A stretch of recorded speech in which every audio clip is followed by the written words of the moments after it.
Ես հիշում եմ, որ ձեր խմբակցությունից, պատիվ ունեմ խմբակցությունից մարդիկ անկախացան կամ դարձան իշխանական։ Ինչու պետք է իշխանականները գան ձեզ միանան։ Այո, այնպես չի, որ մեր խմբակցությունում չի կարա լինի մարդ, որի համար Հայաստանի ճակատագիրը տենց շատ կարևոր է, սեփական ճակատագրից։ Մեր խմբակցությունում էլ կարա լինի այդպիսի մարդ, այնպես ինչպես Հայաստան խմբակցությունում, այնպես ինչպես ՔՊ-ի խմբակցությունում։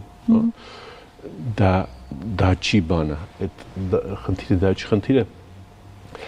քաղաքական որոշման կայացման մեջ է։ Մենք կայացրել ենք այդ որոշումը եւ գործընթացը տանում ենք առաջ։ Հեշտ է, հեշտ չի։ Իսկ իրատեսական է։ Այո, իհարկե իրատեսական է։ Դրա քաղաքական հիմքերը կան։ Բայց հիմա որ Հայաստանում իմպիչմենտը ստացվի, կգտնեք աշխարհում մեկ մարդ, ամբողջ աշխարհում,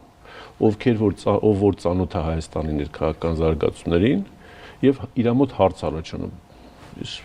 Այս մարդուն ինչի իմպիչմենտ արեցին։ Ընդհակառակ այսօր աշխարհում կգտնեք միլիոնավոր մարդիկ, որոնք ասեն, ժողովրդի իր իշխանությունը փոխում է վիճակից դուրս գա։ Այլ որ իմանալ, որ սահմանադրության մեջ իմպիչմենտի հնարավորություն կա, կարող է զարման ասես։ Ուղղակի դա իրատեսական չի, այնպես չի որ մարդիկ այդ իրատեսականը որն է, ՀԿՊ-ն ինքը չի գալու խնդրի ասի եկեք բանենա ինքը կաներ։ Ինչ պետք է լինի, որ օրինակ լինի այդ իմպիչմենտը։ Այսինքն միավորվել բոլորի։ Մեր բանը ազգային ժողովի լսումները հստակություն հայտնելու գործընթաց եւ ստեղծած ճգնաժամի մասով ցույց տվեց, որ բոլոր քաղաքական ուժերի համար դա բանա միանալու, միավորվելու օրակարգ է։ Բայց քաղաքացիական պայմանագիրը Քաղաքացիական պայմանագիրը պետք է միանա Փաշինյանի իմպիչմենտին։ Այո, լավ հարց եք տալիս, ինչի պետք է քաղաքացիական պայմանագրում գտնվի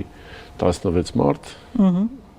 որոնք որ գան եւ ստորագրեն այդ թղթի տակ, որպեսզի մենք վստահ լինենք, որ իմպիչմենտը ստացվում է, ասինքն 54 լայն հավաքվի։ Երբ որ գործընթացը գնա, արդեն նաեւ դրան միանան անկախ պատգամավորները, որը ըստ էության հավանական է։ Հետո նաեւ որոշակի ժամանակ ընտրություններին մոտիկանալուն զուգահեռ նաեւ բարձ լինի, որ ԿՊ-ում էլ արշալույսները խաղաղ չեն եւ ամեն ինչ չի, որ բոլորի սրտով է։